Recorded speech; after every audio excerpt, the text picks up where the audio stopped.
It was 2015. At Katowice, CSGO's 5th ever major was underway, specifically the matchup between Envy and Ninjas in Pajamas. NIP would go on to win the map, and almost the entire major. Almost. But Envy ended up winning something more than a match. Instead winning a friendship. The match was about to get underway, and map picking was going smoothly when, in the background, an unfamiliar 6 joined Envy's lobby with a competitive ban. This was the first time the world ever saw the iconic rubber duck in a funny hat, now known famously as Chiken.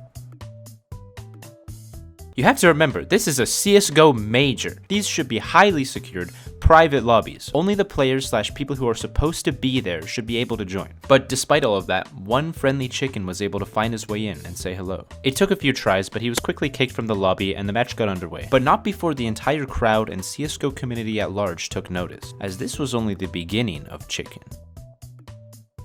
How does Chiken keep joining? I don't get it. Let's play with Chiken. Nice.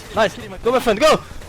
Nice, Chiken! Hello, Chiken! Chiken, my friend! Chiken began popping up everywhere. More pro matches, live streams. Hello, Chiken! Even completely random matchmaking lobbies. I walked into a hotel lobby around the time, and there he was too. Nowhere was safe. At the following major in Cologne that year, the technique that Chiken was using still hadn't been patched, and he was able to make an appearance there too, multiple times. In public lobbies, fake Chikens even started popping up. So many that Chiken even had to clarify on his official Twitter account which was his real Steam account due to some of the fake Chikens using his name to try and run scams on people. Chiken had gone global. If you played or even watched CSGO in any capacity in 2015, you definitely know about him.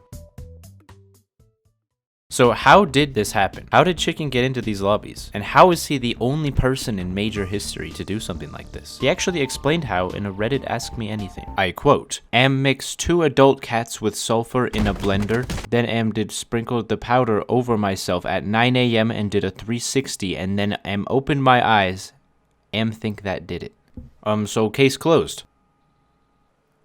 For real though, how did he do this? Is he a pro player in disguise? Is he an ESL tournament organizer gone rogue? Nobody knows for sure. But we do know that CSGO lobbies back then were a lot less secure. If you were friends with someone who is sitting in a CSGO lobby, you can join them from a link on their profile. And at the time, you could also do this to anyone you were in the same Steam group with. That already explains a lot, but you can also take this method a step further. All this button is a URL that links out to Steam and tells it to launch CSGO and join a lobby. And in it contains the lobby's unique lobby ID. By changing a few digits on this lobby ID, you can join completely random lobbies of players you have zero affiliation with so long as the lobby is public. But at the time, as long as you had the lobby ID, it didn't matter if the lobby was then set to private. If you had the lobby ID, you could join the lobby. This worked great for public and even streamer lobbies. But what about the major? There's gotta be some kind of extra security, right? Ron, Chiken was able to join just fine here too. I can't help but think though, if it was that easy, why didn't everybody try this? Why is Chiken the only one? He must have known something that nobody else did. Maybe he had an extreme knowledge of Steam servers and lobbies, maybe he knew somebody behind the scenes, or maybe somebody just left some bread in the lobby. Whatever the secret may truly be, from what I could find, nobody knows for sure.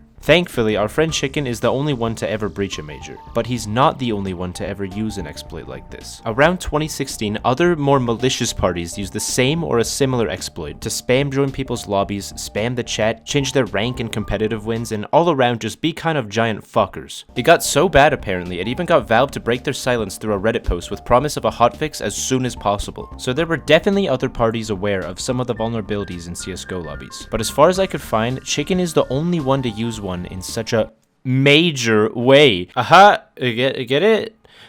Sorry. Regardless of how Chiken was getting in, Cologne 2015 would be the last time we ever saw Chiken appear on the big stage, and his invasion of pro player streams came to a close as well. It's unknown if he stopped due to the exploit that he was using being patched out, his own decision to quit, or his local shop running out of adult cats and sulfur. Regardless of the reason, this was the last we ever saw of Chiken. He's gone, but not forgotten. Chiken is one of my favorite CSGO celebrities, I guess you'd call him. The exploit he used to join pro matches could have been so much worse. Like we've seen in some examples today, in the wrong hands, exploits can do remarkable damage, which Chiken could have easily done as well. But he didn't. He's just a friendly Chiken after all. And because of that, he cemented himself a place in CSGO meme history. For me though, I hold on to hope that someday, far into the future, in some major, in some place, on somebody's screen, we'll see that friendly duck with a hat one more time. Until then, this has been the history of CSGO's friendliest troll, Chiken.